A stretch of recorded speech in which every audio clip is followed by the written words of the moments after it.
सचिन के साथ पबजी खेलकर दिल दे बैठी सीमा हैदर सरहदों को पार कर अपने प्रेमी से मिलने भारत आ पहुंची, जो अभी भारत से लेकर पाकिस्तान तक चर्चा का विषय बनी हुई है। मगर इसी बीच राजस्थान के शहर अलवर से भी पबजी खेलने को लेकर एक और बड़ी खबर सामने आई है, जहां घंटों पबजी और फ्री फायर खेलने के कारण एक बच्चा अपना दिमागी संतुलन खो बैठा और विबंधित हो गया। यही नहीं, वह नींद में फायर भी चिल्लाने लगता है। दरअसल अलवर जिले के मुगांसका कॉलोनी में रहने वाला एक 15 साल का लड़का पिछले 6 महीने से लगातार फ्री फायर और पबजी जैसे ऑनलाइन गेम मोबाइल पर खेला करता था।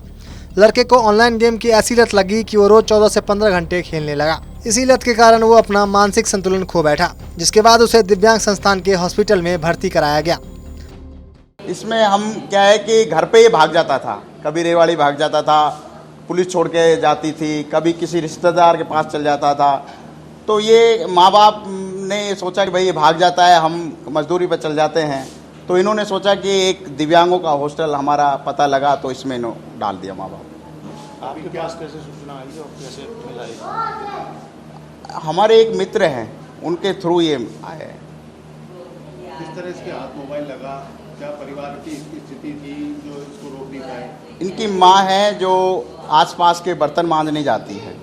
तो क्या परिवार रोकने का प्रयास करता था? तो क्या ऑनलाइन क्लास कैसे लेता था, कैसे? अब क्लास का नाम लेके ये माँ बाप से मोबाइल लेता था, लेकिन पूरी रात ये पबजी फ्री फायर गेम खेलता था।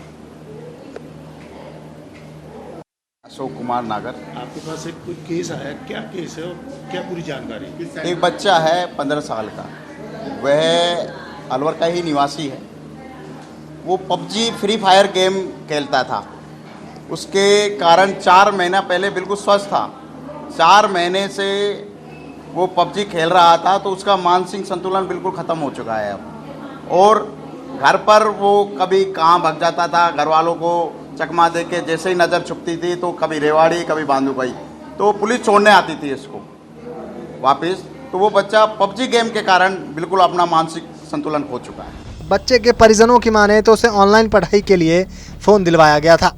इस दौरान पता नहीं कब उसे ऑनलाइन गेम की लत लग गई और कई बार उसकी इस लत को छुड़वाने का प्रयास भी किया गया, लेकिन कुछ दिनों बाद उसकी हालत ऐसी हो गई कि वो नींद में भी फायर चिल्लाने लगता है।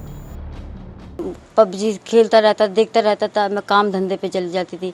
मैं दोपहर में आती थी, फिर जब मैं इसको डांटती थी तो रख देता था 1 आधा घंटे के लिए। फिर रात को सोता था, जब आँख खुलती थी, जब 3 बजे, 12 बजे, 2 बजे, जब भी उठा के बैठ जाता था ये, है ना। और उससे बाद फिर ऐसे खेलता खेलता फिर बीमार पड़ गया था, उल्टी दस्त, तो इसकी आँख फिर गई थी।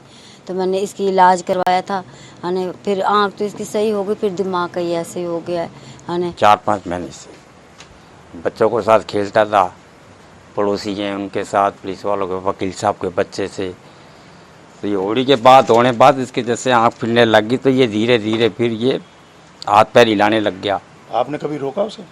नहीं रोका, जैसे हम काम पे चले जाते हैं पीछे से ही गेम खेलने लग गया। मोबाइल गेम खेलने के लिए नेट पैक डलवाना पड़ता है? नहीं, हम तो देखो अनपढ़ आदमी हैं, इस बारे में तो जानते भी नहीं है ना। तो हम तो छोटा फ़ोन भी नहीं जानता, मैं तो खुद ही अनपढ़ आदमी, काम धंधे पे निकल जाते।